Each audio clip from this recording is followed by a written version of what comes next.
Well, something from the old health file for you now. Most of us have had a bit of bad back, at some stage in our lives. And right now, at least 40% of the population is suffering from back pain. For those who have it, it's a major, isn't it? It hinders everything you do. But a New Zealand a back guru, says you can cure yourself. And he's spent the last 50 years showing us how. This is McKenzie, and he's released a best-selling book in this country that he originally wrote for the American market. So we thought we'd put his methods to the test. Corrine Ambler with the story. It feels like cramp. It feels like really bad cramp. And really bad cramp, right in the neck. Okay, now up you come. Up you come. You put your head back there. Oh, I can't.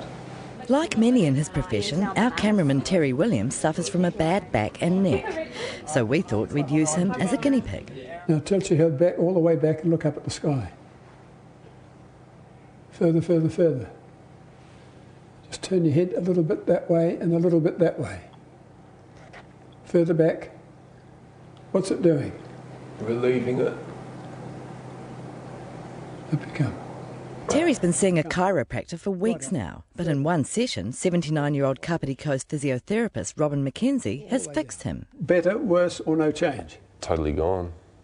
Nice and relaxed. Right answer. Just went instantly. The niggle's gone from what it was this morning. Feels quite good. What causes back pain, most of it?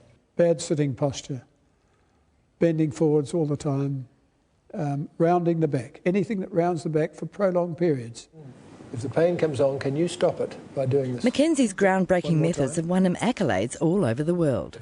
At one stage, he was booked up for 4 years in advance, but his success stemmed from a chance discovery. A little wobble. While working in Wellington 50 years ago, he told a patient to go and lie down in another room while he finished another consultation. And when I came back, I went in there and I looked at Mr. Smith, oh my God, because that position was supposedly very harmful. And I said to him, Mr. Smith, how are you feeling? He said, this is the best I've been in 6 weeks. From then on, he experimented with patients, making them do extensions or backbending moves, and eventually came up with 7 exercises to help people fix their own backs. Everything we do, we bend forward to do it, or we sit, relax and slouch, and the spine rounds like that. And it squeezes the soft part of the disc. And that can eventually lead to bursting of the ligaments that hold it in. But if you get it early enough, you can reverse it by performing opposite movements. And judging from his clientele, his methods work. I treated about 5 successive prime ministers. David Long, I treated. Rob Muldoon, I treated. What was he like? Rob Muldoon, absolutely brilliant. He was one of the most compliant patients I ever had.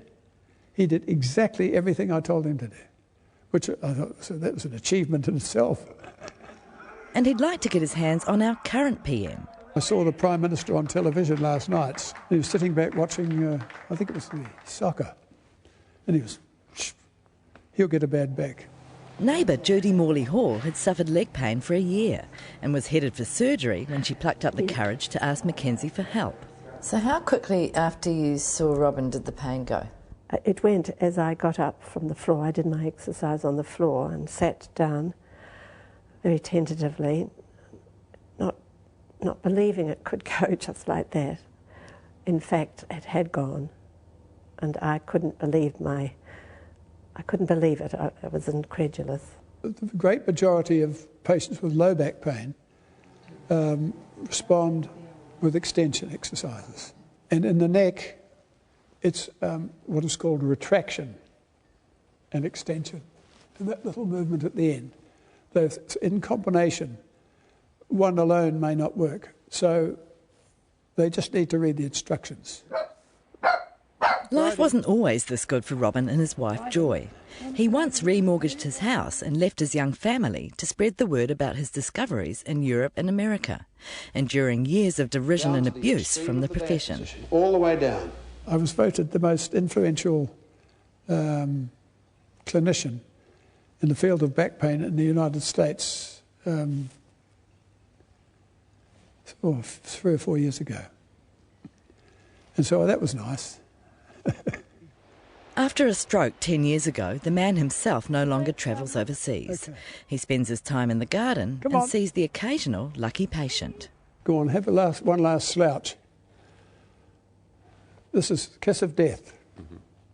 Stop doing it. You're pulling yourself apart. He's a miracle worker, really. What would be the one piece of advice you would give people to take care of their own backs?